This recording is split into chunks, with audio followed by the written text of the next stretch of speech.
Assalamualaikum dan salam sejahtera murid-murid. Apa khabar semua? Cikgu harap kamu sentiasa berada dalam keadaan yang sihat dan sejahtera. Baiklah, sebelum memulakan pembelajaran, cikgu nak ucapkan selamat datang ke kelas Cikgu Fatihah hari ini. Pada hari ini kita akan belajar pendidikan kesihatan tahun 3 di bawah unit 11 iaitu jaga diri, jaga emosi. Tajuk kita pada hari ini adalah Fahami Daku. Murid-murid juga boleh rujuk buku teks pada muka surat 79.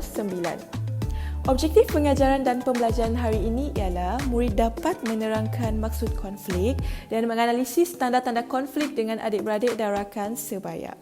Baiklah murid-murid, cikgu nak tanya ni, pernah tak kamu rasa marah, kecewa, sedih dan juga murung? Baiklah, cikgu akan menunjukkan beberapa gambar yang menunjukkan perasaan tadi. Yang pertama adalah marah, yang kedua adalah kecewa, yang ketiga adalah sedih dan yang keempat adalah gambar murung. Tahukah murid-murid, sekiranya anda telah mengalami perasaan-perasaan sebegini, itu bermaksud awak tengah berada dalam keadaan konflik. Baiklah, apakah maksud konflik? Pernah tak dengar perkataan konflik ini? Baiklah, mari Cikgu Fatihah terangkan maksud konflik. Konflik ini bermaksud perselisihan atau pertentangan antara individu, idea, kepentingan dan juga sebagainya.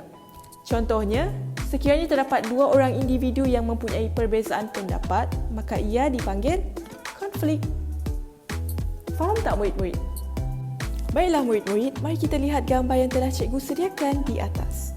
Seperti yang kita nampak, gambar-gambar di atas menunjukkan pergaduhan antara satu sama lain. Betul tak? Mari kita tengok gambar yang ketiga pula. Terdapat lelaki dan perempuan dalam keadaan marah tanpa berkomunikasi. Jadi maksudnya di sini dua orang itu telah berada dalam keadaan konflik. Okey? Baiklah murid-murid, sekarang cikgu nak awak buka buku teks muka surat 79. Okey, yang bertajuk Fahami Daku. Mari kita sama-sama membaca situasi yang telah berlaku dalam buku teks tersebut. Kadangkala Chin An berselisih faham atau berbeza pendapat dengan adiknya. Keadaan ini telah menimbulkan konflik dalam diri Chin An. Konflik juga boleh berlaku dengan rakan sebaya. Kita lihat pada punca konflik pula. Mari kita lihat pada gambar pertama. Apakah yang telah terjadi pada gambar pertama ini murid-murid? Gambar pertama telah menunjukkan Chin An telah diganggu oleh rakannya.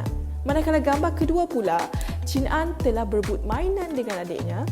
Manakala yang ketiga pula, Chin An telah berasa sedih kerana mendapat markah yang rendah daripada rakannya.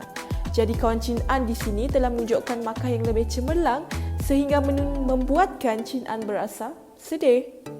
Gambar keempat pula menunjukkan Chin An telah dibuli oleh rakan sekelasnya.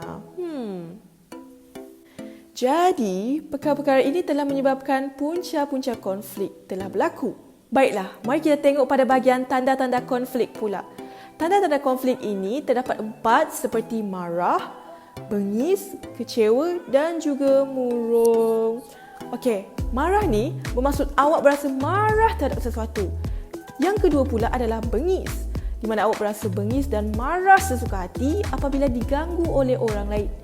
Yang ketiga pula adalah kecewa, di mana awak berasa sedih dan juga kecewa terhadap diri sendiri kerana tidak dapat yang apa awak harapkan.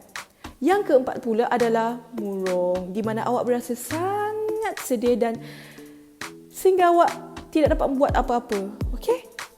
Jadi, sekarang cikgu akan terangkan punca-punca konflik yang sering berlaku terhadap diri seperti dibuli oleh rakan.